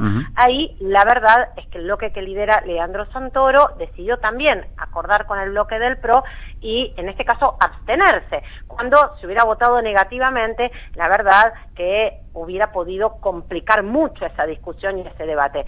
Y nosotros después tenemos una diferencia, ahí ya más, si vos querés, de dimensión más vinculada a cuestiones nacionales. Nosotros fuimos los que en el año 2018, en soledad, junto con Claudio Lozano, con Jonathan Valdivieso, presentamos la primera denuncia en la justicia del acuerdo con el Fondo Monetario entre que había llevado adelante Mauricio Macri, que no había pasado por el Congreso y que además había violado los propios estatutos del fondo, con la enorme expectativa luego, ¿no?, en el 2019, de que Alberto Fernández, ¿sí?, revise esa deuda que para nosotros era ilegal y además profundamente ilegítima.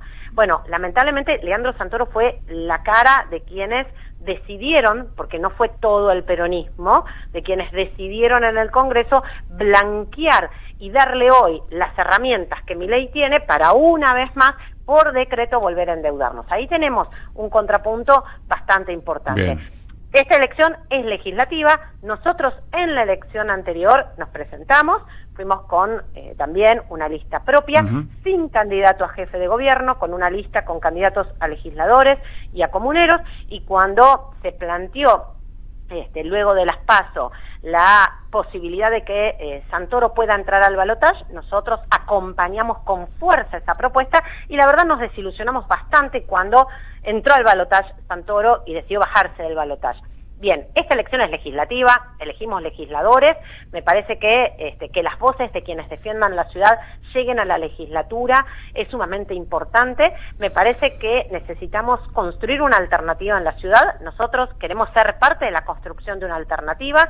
En la elección del 27 me parece que ese es el desafío que tenemos el conjunto de las fuerzas políticas y por supuesto que nosotros siempre estamos abiertos a construir unidades amplias que permitan, en este caso, terminar con lo que van a ser, luego que termine la gestión de Jorge Macri, 20 años de gestión macrista. Bien. Abandonar la ciudad en términos políticos, que es lo que nosotros observamos que ha pasado por parte de algún sector de la oposición, nos ha traído primero a Macri presidente y luego a Milei presidente. Para nosotros es clave recuperar la ciudad y por supuesto que en lo legislativo y en lo programático vamos a tener muchos puntos de encuentro con el espacio de Santoro. Pero tenemos también nuestras diferencias. María Eva, te agradecemos muchísimo el rato, charlar con nosotros y conocer un poco más la propuesta y también, por supuesto, las definiciones en este último sentido que planteabas dentro de un espacio más progresista,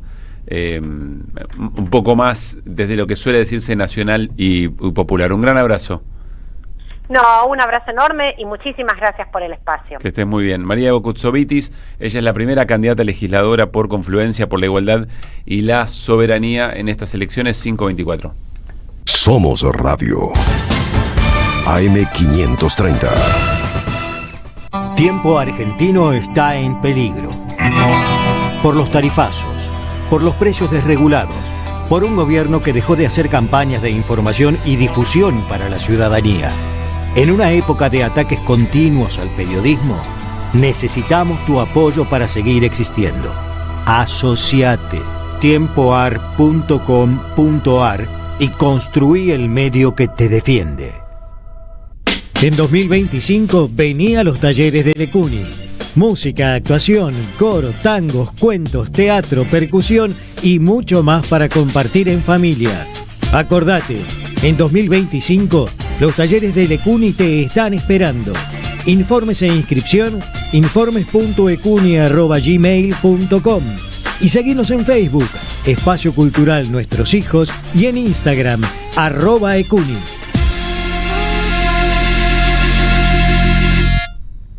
Empresa pública y Estado empresario en la Argentina.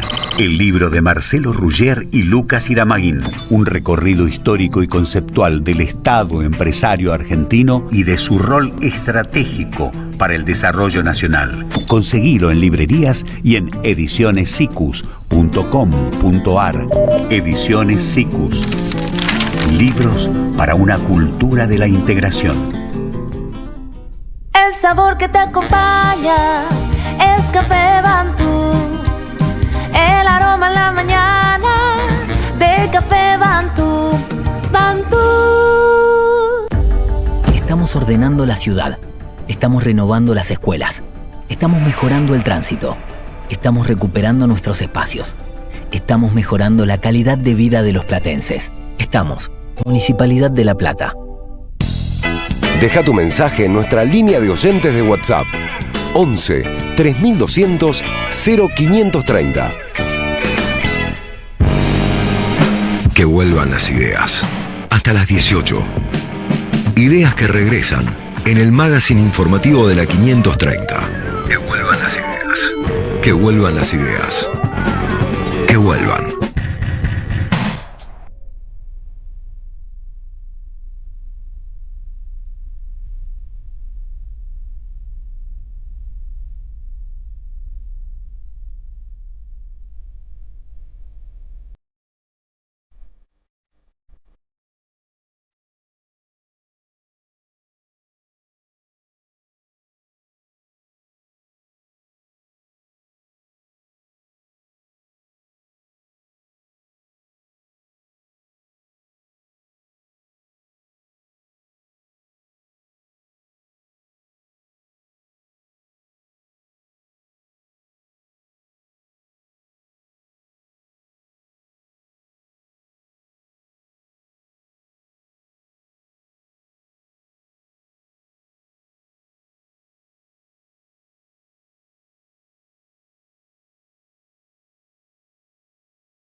A puro motumbo te voy diciendo que ayer habían sembrado la gente de Los Piojos la intriga. Otra vez, ¿qué es lo que...? A mañana, jueves 8 a las 12:57, le vamos a contar algo a la gente. Y lo contaron nomás, algo requete contra esperado después de lo que fue todo este tour de regreso que los lleva de punta a punta. Van a tocar el fin de semana en Córdoba, etcétera.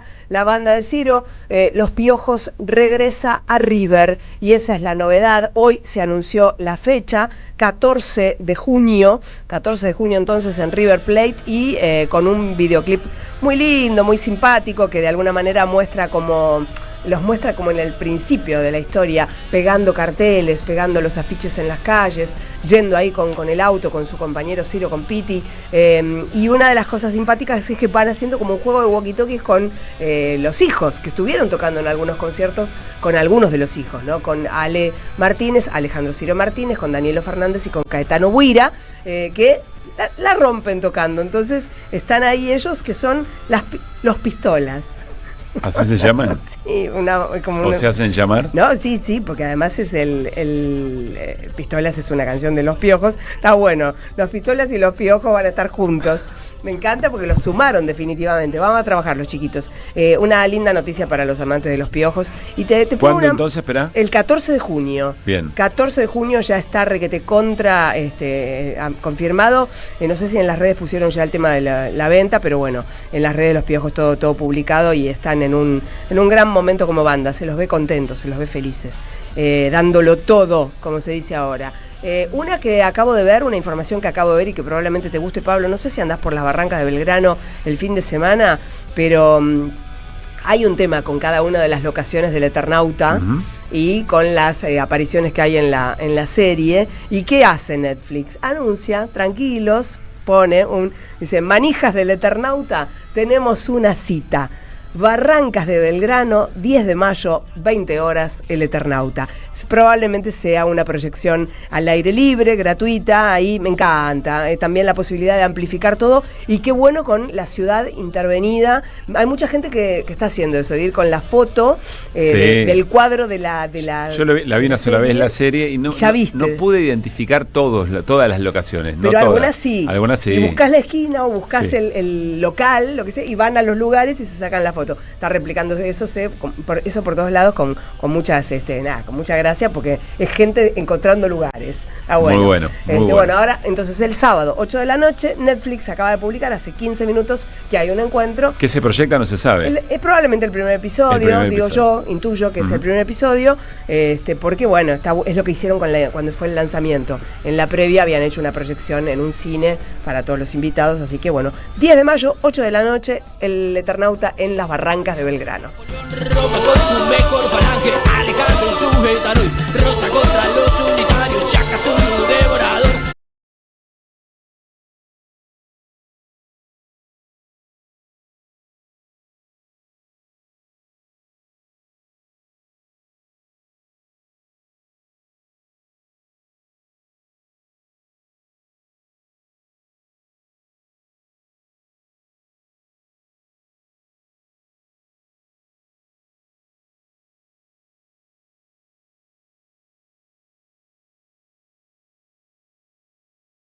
Hasta las 18. Volver con actualidad. Regreso informativo.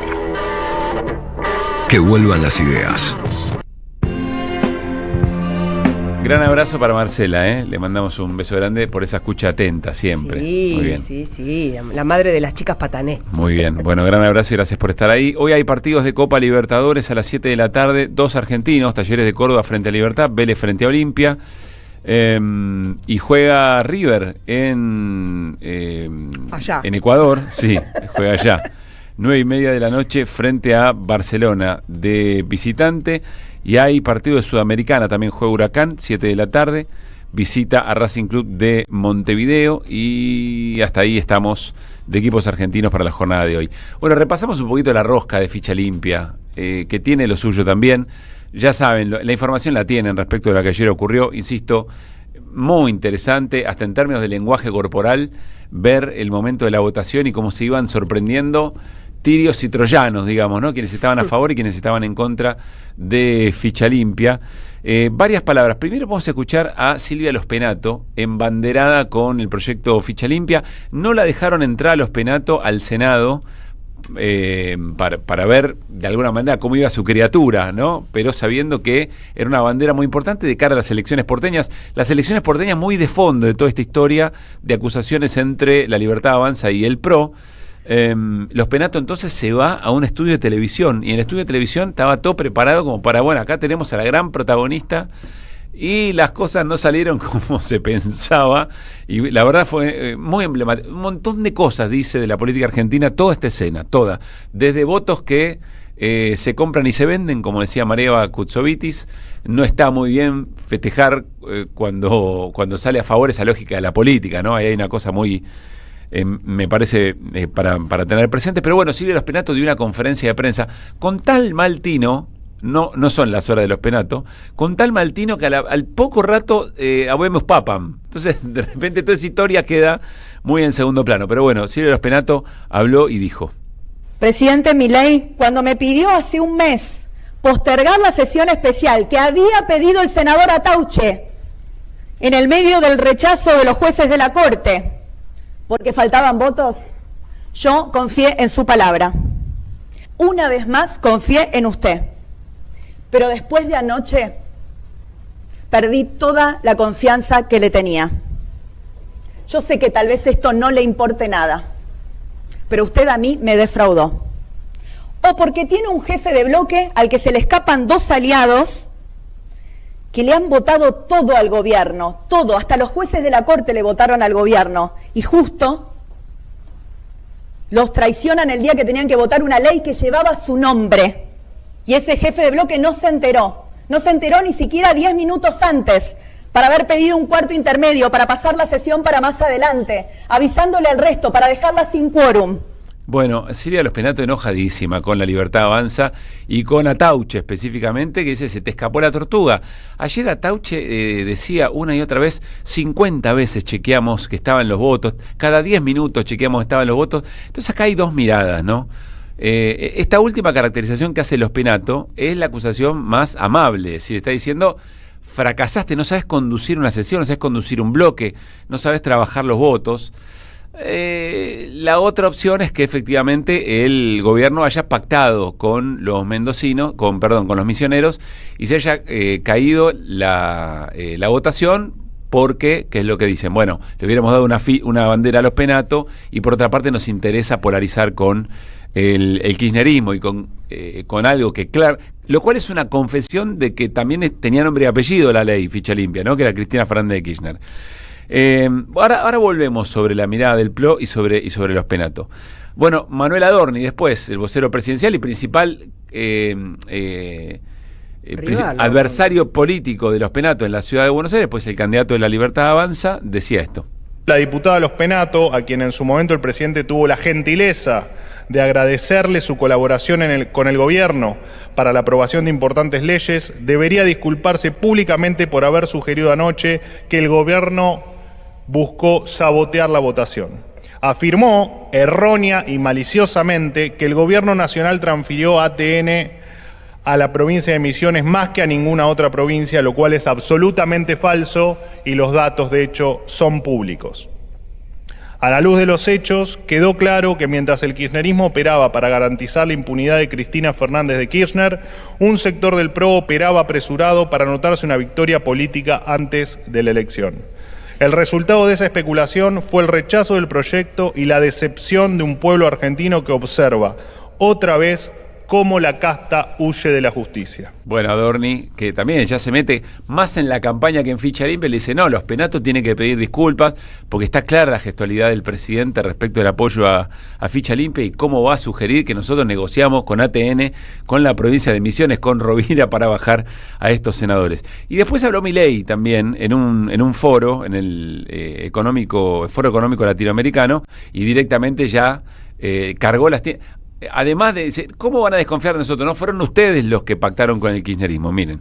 Los que cubrieron a Cristina Fernández de Kirchner fueron los mismos amarillos que, vía Pichetto, cubriéndole los fueros, después le dieron el cargo de vicepresidente en la fórmula que compitió contra Golperto Fernández. No solo eso, sino que llevan 17 años en la ciudad y nunca la sacaron. Y en los 4 años de gobierno que tuvieron, tampoco la sacaron. Y entonces ahora el que no la quiere sacar soy yo. No. Quien no lo quiere sacar es el Partido del Estado. Y la verdad que me decepciona profundamente lo de la diputada Los Penato mintiendo abiertamente, porque de los periodistas ya lo sabía que mentían.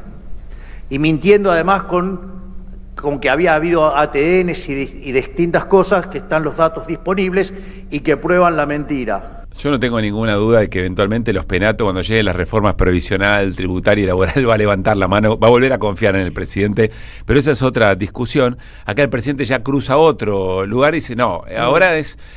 La discusión ahora es, la segunda pelota de lo que ocurrió es quién de verdad está en contra del kirchnerismo, porque ese va a ser eventualmente la bandera a ostentar en la elección, en la campaña porteña, lo que queda de la campaña porteña. Conversando con gente del PRO, primero yo decía, los penatos no habrán metido puñito en algún momento, porque eventualmente puede salir a decir el PRO, mirá, en realidad los que cubrían, fíjate, ciudadano y ciudadana porteña, si vos de verdad estás en contra del kirchnerismo, los que cubrieron a Cristina fueron los del gobierno de La Libertad Avanza que negociaron con los misioneros. Pero claro, del otro lado se impone la narrativa, no. En realidad lo que ocurrió es que, fueron ellos los amarillos fueron los que no quisieron. Yo hice esta pregunta en el PRO y me contestaron, ¿cuántas vistas tiene o cuántos reposteos tiene un tuit de El Gordo Dan? 150.000. ¿Cuántos lo de los Penato? 15.000. Bueno, entonces quien va a imponer la narrativa es efectivamente la libertad avanza en este tema. Y por otra parte, lo que se demuestra también es que Mauricio Macri queda muy expuesto en su incapacidad de conducir, en su incapacidad de gestionar cosas, porque le viene pasando de todo. Los dos candidatos a presidente se le fueron del partido. A Patricia Bullrich le hicieron firmar, Karina Milei le hizo firmar la afiliación en una plaza, en vivo y en directo, prácticamente en cadena nacional. Y ni siquiera pueden contar bien los votos si los tenían o los tenían, porque dicen que del gobierno también le venían diciendo a el PRO que los votos no estaban necesariamente, y que el PRO insistía que ya no les podían decir, que era toda una serie de situaciones muy llamativas que vamos a ver qué ocurre. Pero cómo se empiojó todo esto realmente llama la atención. Yo me quedo con dos cosas. Primero lo que decía Gabriela y que también retomaba Juan Carlos Junio. Había algo muy grave arriba de la mesa y tenía que ver con el condicionamiento de la propia democracia, en términos de cómo se especifican los requisitos para ser candidatos o candidatas en la Argentina a nivel nacional. Ya lo hablamos ayer, la presunción de inocencia y el derecho a representar. Y por otra parte, guarda con esto de festejar cuando algo sale como a uno le gusta y a otro no, cuando son votos que los misioneros venían acompañando efectivamente todo lo que hacía el gobierno de Javier Milei, de repente votan otra cosa, y ahí la política se vuelve un enchastre, ¿no? Ahí la política se vuelve a ver quién tiene más capacidad para comprar los votos de quién, y eso es un problema que también ayer quedó muy, muy evidenciado. Después tiene estas cosas la política que son para comprar pochoclos sin dudas. 5 de la tarde, 42 minutos. Tengo que ir a hacer un pequeño trámite familiar, así que haga. Luispa también. Hizo. Conspiró un poco el universo, así que Radiche se queda con Restivo y hasta el final que vuelvan las ideas con una nota muy interesante sobre Venezuela en este caso, sí, Néstor, ¿no? La salida de los asilados que estaban en la Embajada Argentina en Caracas, hubo varios comentarios y queremos explicar bien lo que pasó con una entrevista. Y más historias en que vuelvan hasta las 6. Somos Radio. AM530.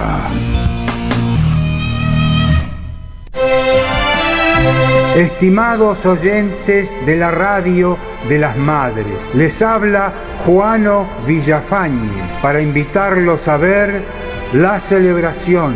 Una comedia cargada de humor y poesía que propone un encuentro entre amigos debatiendo en torno al arte, la política, la vida, los oficios y los sueños. Una reunión mágica que debe iniciarse una vez que lleguen todos los invitados. Todos los viernes a la hora 20, en el Centro Cultural de la Cooperación, Avenida Corrientes 1543. Entradas por boletería y por alternativa teatral.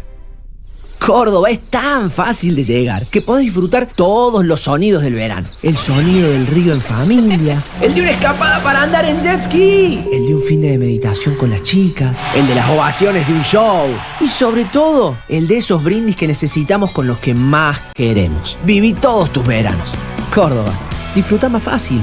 Agencia Córdoba Turismo, Gobierno de la Provincia de Córdoba.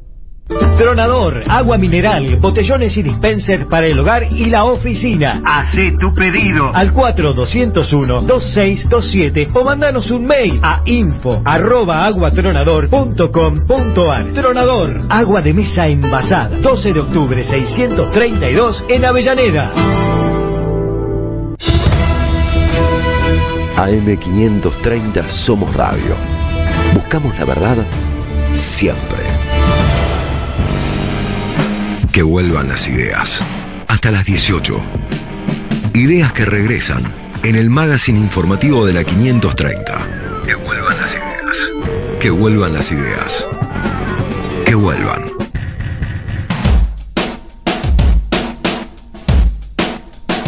15 minutos nos quedan entonces de programa, 15 minutos que se fue un ratito antes nuestro querido Pablo, pero tenemos una nota muy importante, Néstor, y que tiene que ver con esto que vos mencionabas, el tema que seguramente necesita clarificarse, ¿no? ¿Cómo fue esa extracción? Y le pongo ahí comillas, de los asilados en Venezuela. Sí, hacía ya bastante tiempo que, como sabemos, hubo algunos asilados de la derecha venezolana en la embajada argentina, que dicho sea de paso, por la ruptura de relaciones está gestionada, llamémoslo así, por la embajada de Brasil, y la salida de estos personajes fue tratada de una manera muy novelesca por Marco Rubio, el canciller de Estados Unidos, por el gobierno argentino y por los medios hegemónicos que hablaban de una operación rescate, de algo medio estrambótico que había pasado supuestamente en la embajada argentina en Caracas. Está en línea Marcos Salgado, periodista argentino radicado en Venezuela, quien nos va a explicar un poquito mejor esta situación. ¿Qué tal, Marcos? Gabriela Radich y Néstor Restivo te saludan desde Buenos Aires. Hola, ¿cómo están? Buenas tardes. Bueno, la idea es que nos cuentes qué es lo que pasó, si fue un rescate, como dicen muy poco creíblemente estos voceros, o si hubo una negociación, o qué pasó para que estas personas pudieran finalmente salir de la embajada argentina y estar, no sé si en Estados Unidos, o porque también hay rumores con eso. Si nos podés detallar cuál fue la génesis de esta acción para sacarlos de la embajada en Caracas. Bueno, todo indica que hubo una negociación. O sea, hay las fuentes consultadas ya desde el primer día en el gobierno venezolano indicaban que hubo una negociación. Ayer lo dijo Diosdado Cabello en su programa de los días miércoles, dijo que hubo una negociación que además era anunciada, porque ya desde enero se sabía que había algún tipo de contactos. El mismo Diosdado Cabello lo había dicho, que los que estaban asilados en la embajada habían pedido contactarlo directamente a él para negociar su situación. Lo que pasó esta semana, aparentemente el día lunes, fue que efectivamente esa negociación concluyó en la salida de los asilados de la residencia de la embajada argentina con destino no precisado. Después, atrás de eso, se montó una operación de prensa vinculada a capitalizar políticamente esa salida. María Corina Machado, Marco Rubio, salen a hablar de una operación precisa, y después el gobierno argentino habla de una extracción, y atrás de eso surgen un montón de pseudoperiodistas en redes hablando de las cosas más delirantes que te puedas imaginar, como que, no sé, que hubo unos marines estadounidenses que entraron en Caracas y se los llevaron. Eso es un delirio.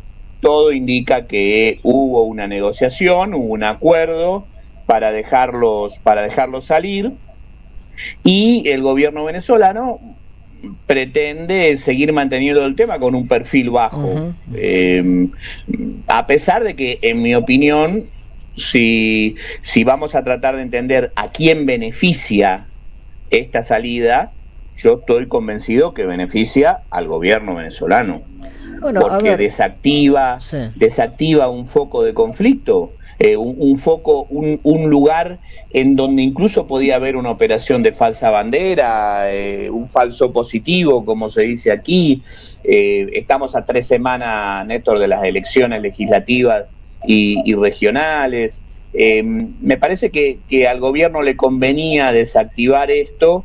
Se negoció en ese sentido, y después arma esta historia María Corina Machado para tratar de capitalizar un poco políticamente el asunto. Sí, igual, como decís, ¿no? Una especie de show y de narrativa, que en todo caso también es una ofensa al gobierno venezolano, a la Argentina de alguna manera y también a Brasil, porque nadie puede pensar que hay un asalto, digamos, de operación encubierto, lo que fuese, como lo quisieron vender como una especie de casi de película. Por otro lado, me decía alguien que, bueno, vos también lo conocés, pero que estuvo en la embajada argentina en Venezuela, que tiene, si me dijo correctamente, tiene a un costado la embajada de Rusia, al otro costado o cerca la embajada de Corea del Norte. Digo, es difícil pensar en un operativo como el que imagina Marco Rubio de película y no simplemente una negociación, un salvoconducto para que se fueran estas personas.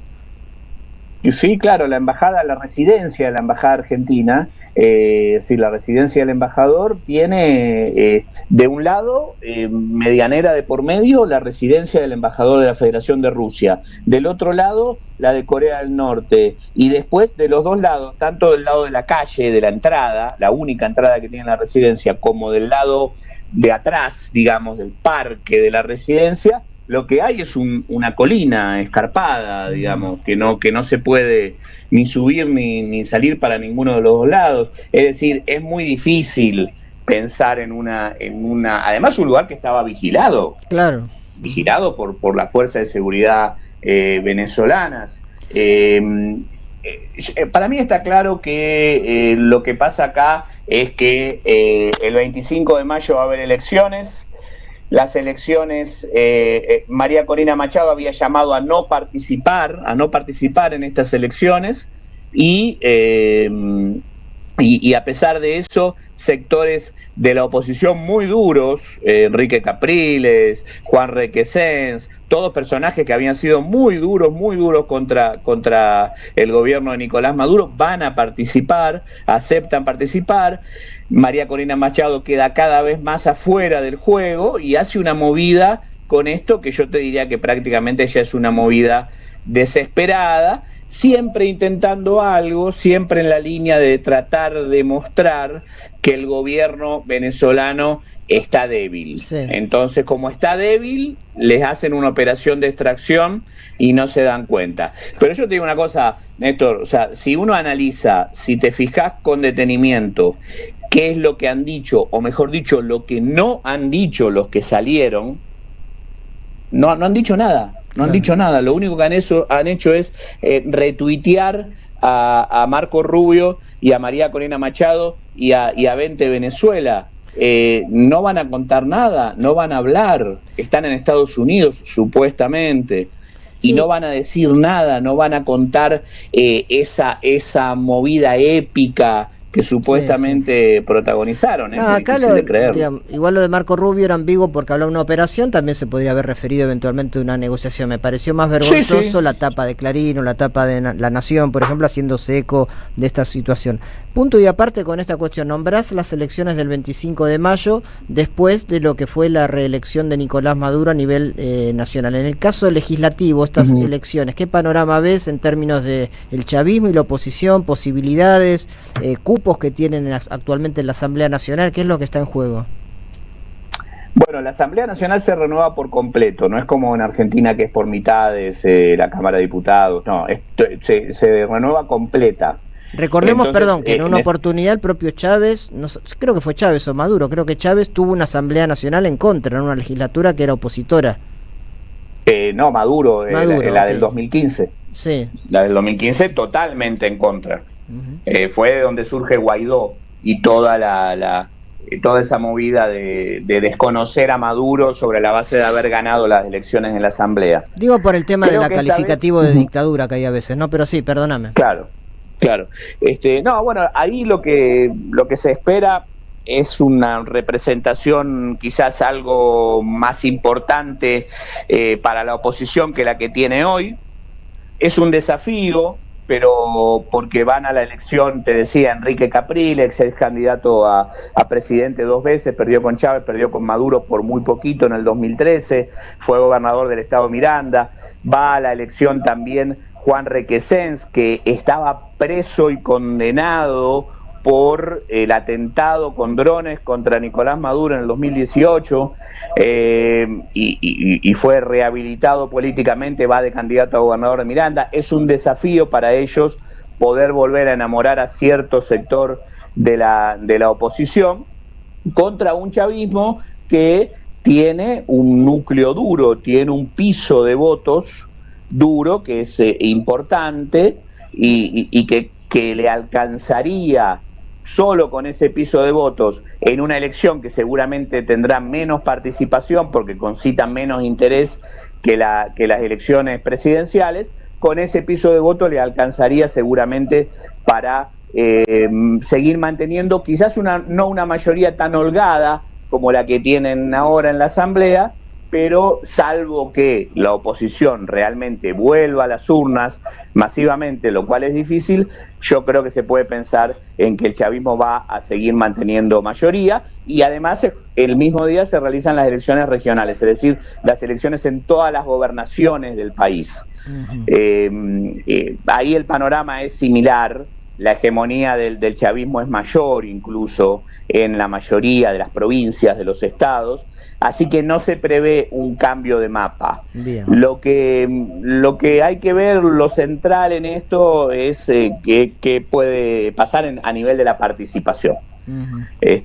Con una participación baja, te hablo de un menos de un 50%, que es lo habitual para ese tipo de elección, no debería peligrar la mayoría que tiene el Partido Socialista Unido de Venezuela y sus aliados.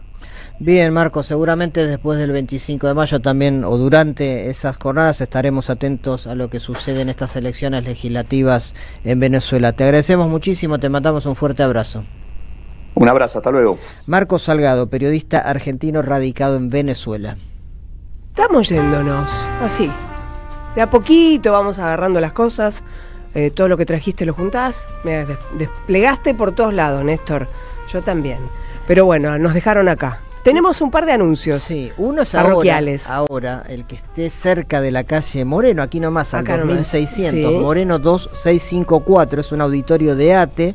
Se presenta el libro Nuestra América, Estados Unidos y China, de Gabriel Merino y Leandro Morgenfeld, que son dos investigadores de Claxo, uno muy especializado en China, el otro en Estados Unidos, y compilaron una serie de artículos en este libro, Nuestra América, Estados Unidos y China. Van a estar Rafael Bielsa y Jorge Tayana, dos ex cancilleres, va a estar Telma Luzani, va a estar Manuel Bertoldi y va a estar Carlos Raimundi, así que va a ser bien interesante para quienes se quieran. ¿A qué hora es? ¿Ahora? Es ahora, a las 6, vas a arrancar seguramente unos minutos después. Muy bien. Y mañana 18:30, un tema similar en CIPREV, el Sindicato de Prensa de Buenos Aires, en Solís 1158, va a haber un debate del cual vamos a participar, pero también van a participar Erika Alcaño, Marisa Pinoy y Jorge Bosniak de la Universidad de Buenos Aires, Gabriel Weinstein de la Universidad Jaureche, en una actividad que se llama Multipolaridad, Trump y el estallido del orden de posguerra a 80 años del fin de la Segunda Guerra Mundial. Esto es mañana 18:30 en Cipreva, Solís 1158.